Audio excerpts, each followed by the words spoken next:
chicos, en nuestro vídeo del día de hoy trabajaremos trigonometría en triángulos rectángulos, pero explicaremos cómo a partir de las razones trigonométricas podemos calcular o hallar la medida de un ángulo que haga falta. En nuestro primer ejemplo, pues nos dan el triángulo y nos piden calcular el valor desconocido, que en este caso pues sería el ángulo que se encuentra en el vértice X. Lo primero que debemos tener presente para darle la solución a nuestra situación problema es que cuando planteamos en un triángulo rectángulo, recordemos que podemos resolverlo aplicando teorema de Pitágoras o razones trigonométricas. Pero recuerden también que el teorema de Pitágoras no sirve para calcular ángulos, sino solamente la medida que hace falta. Y en este caso en particular nos piden hallar el valor desconocido, que es este que tenemos aquí, que es un ángulo.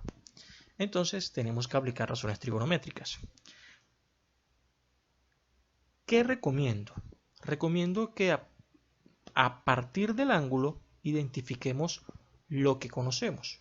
Entonces, a partir del ángulo y a partir del triángulo también, bueno, a partir del triángulo podemos determinar de que 12 y 5 son los catetos, porque esos lados son los que me están formando el ángulo recto. Mírenlo aquí. Entonces estos dos lados forman el ángulo recto.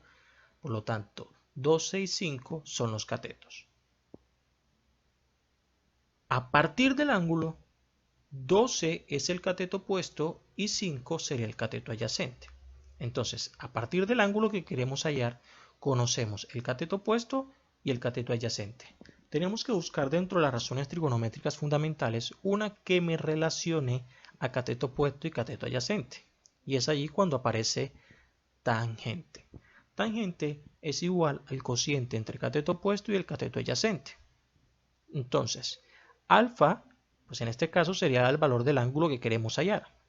El cateto opuesto, dijimos que en este caso es 12 y el cateto adyacente es 5. Nos quedaría lo siguiente. Resolviendo la operación que tenemos de este lado, 2 entre 5, obtenemos que tangente de alfa es igual a 2,4. Pero bueno, nosotros queremos calcular el valor del ángulo que estamos llamando alfa. Y vemos que ese alfa se va afectado por tangente.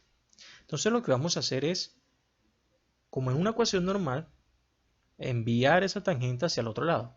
Pero cuando enviamos una función trigonométrica hacia el otro lado, estaríamos trabajando lo que se conoce como la función trigonométrica inversa de dicha función. En este caso, cuando yo envíe tangente hacia el otro lado, va a pasar como tangente a la menos 1 o lo que se conoce también como arcotangente.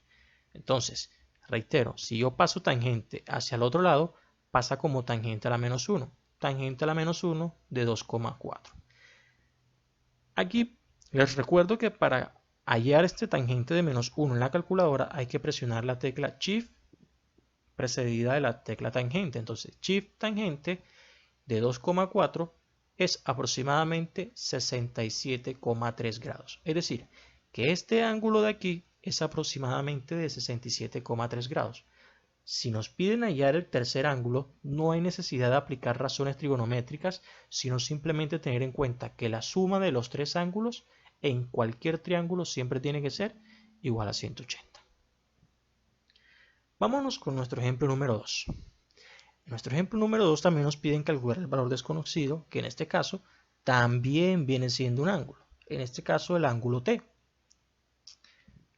Recuerdo que tenemos que a partir del triángulo determinar qué conocemos y a partir del ángulo determinar qué nombre le vamos a dar a eso que conocemos. ¿Cómo así? A partir del triángulo conocemos un cateto y la hipotenusa. ¿Ok? Conocemos un cateto y la hipotenusa.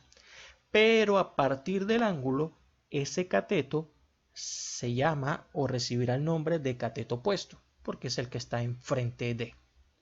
Entonces conocemos al cateto opuesto y a la hipotenusa. Tenemos que ver dentro de las razones trigonométricas quién involucra al cateto opuesto y la hipotenusa. Y en este caso, pues aparece la función seno. Seno de alfa es igual a cateto opuesto sobre hipotenusa. En este caso, nuestra alfa representa el ángulo que queremos hallar. La letra es lo de menos. Lo importante es que tengamos claro qué representa esa letra. Entonces, en este caso, esta letra va a representar el ángulo que queremos hallar. ¿Quién hace las veces del cateto opuesto? Raíz de 3. ¿Y quién hace las veces de la hipotenusa? 3. Reemplazando nos quedaría lo siguiente. Seno de alfa igual a raíz de 3 sobre 3. Si resolvemos esa operación, raíz de 3 sobre 3, obtenemos que eso es equivalente a tener a 0,577 aproximadamente, porque es un número irracional. Entonces hay otras cifras decimales ahí. Estoy trabajando con las 3 cifras después de la coma. De igual manera que en el ejercicio anterior, si yo quiero o como me piden simplemente calcular el valor del ángulo, ese ángulo se ve afectado por la función. Esa función la vamos a enviar al otro lado y recuerden que cuando la enviamos al otro lado pasa a ser la inversa. Entonces pasa al otro lado como seno a la menos 1 o lo que se conoce también como arcoseno. De igual manera, para calcular el seno a la menos 1 en la calculadora presionamos la tecla Shift precedida de la tecla seno y luego nuestro valor que queremos, del cual queremos hallar el seno inverso. Y esto es equivalente a tener 35,23 grados. Es decir, que este ángulo 3T es aproximadamente 35,23 grados. Recuerden que para hallar el tercer ángulo no es necesario aplicar ninguna otra razón trigonométrica, aunque lo pueden hacer, pero no es necesario, teniendo en cuenta de que la suma de los tres ángulos debe ser igual a 180 grados y que este ángulo de aquí ya sabemos que es un ángulo recto, por lo tanto mide 90 grados. Recuerden, cualquier duda, inquietud, dejen sus comentarios. Si quieren o necesitan que expliquemos algún otro tema en específico, dejen su comentario. Si te gustó, dale like y no se te olvide seguir.